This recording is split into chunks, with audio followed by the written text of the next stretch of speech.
حضرت لقمان نبی تھے یا نہیں اس کے بارے میں اختلاف ہے، لیکن قرآن میں ان کا حال بیان ہوا ہے، اس لیے دوستو ہم بھی ان کا ذکر اس ویڈیو میں کرتے ہیں۔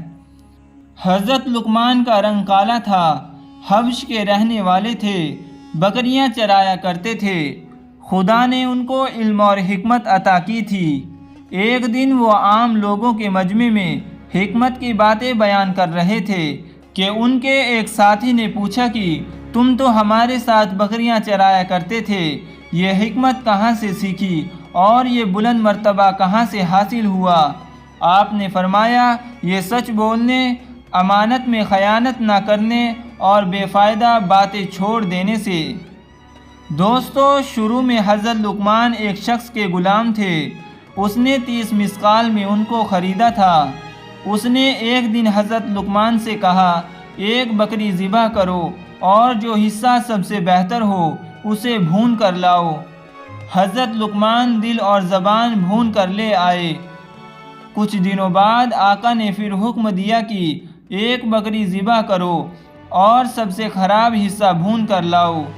حضرت لقمان پھر دل اور زبان بھون کر لے آئے۔ آقا نے پوچھا، پہلے تو دل اور زبان کو بدن کا اچھا حصہ سمجھ کر لایا تھا، اب جو میں نے سب سے برے حصے کو مانگا تو بھی تو یہی لایا۔ حضرت لقمان نے فرمایا، عقل مندوں کی نگاہ میں اگر زبان بری باتوں سے اور دل ناکارہ باتوں سے پاک ہو تو یہ سب سے اچھے ہیں، نہیں تو ان سے برا کوئی نہیں۔ آقا بہت خوش ہوا اور اس نے حضرت لقمان کو آزاد کر دیا۔ دوستو قرآن میں ہے کہ لقمان نے اپنے بیٹے کو نصیحت کرتے ہوئے کہا تھا کہ اے بیٹے، خدا کا شریک نہ ٹھہرانا، شرک بہت بڑا گناہ ہے۔ میرے بیٹے، نماز کی پابندی رکھ اور لوگوں کو بھلائی کا حکم دے اور برائی سے روک، اور جو بھی مصیبت تم پر پڑے اس پر صبر کر، بے شک یہی بڑی ہمت کے کام ہیں۔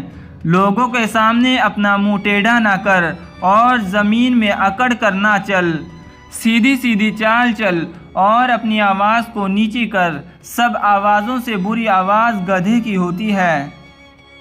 دوستو ویڈیو پسند آنے پر ویڈیو کو لائک کریں، اپنے دوستوں کے ساتھ شیئر کریں اور ایسی مزید ویڈیو کے لیے ہمارے چینل کو سبسکرائب کریں۔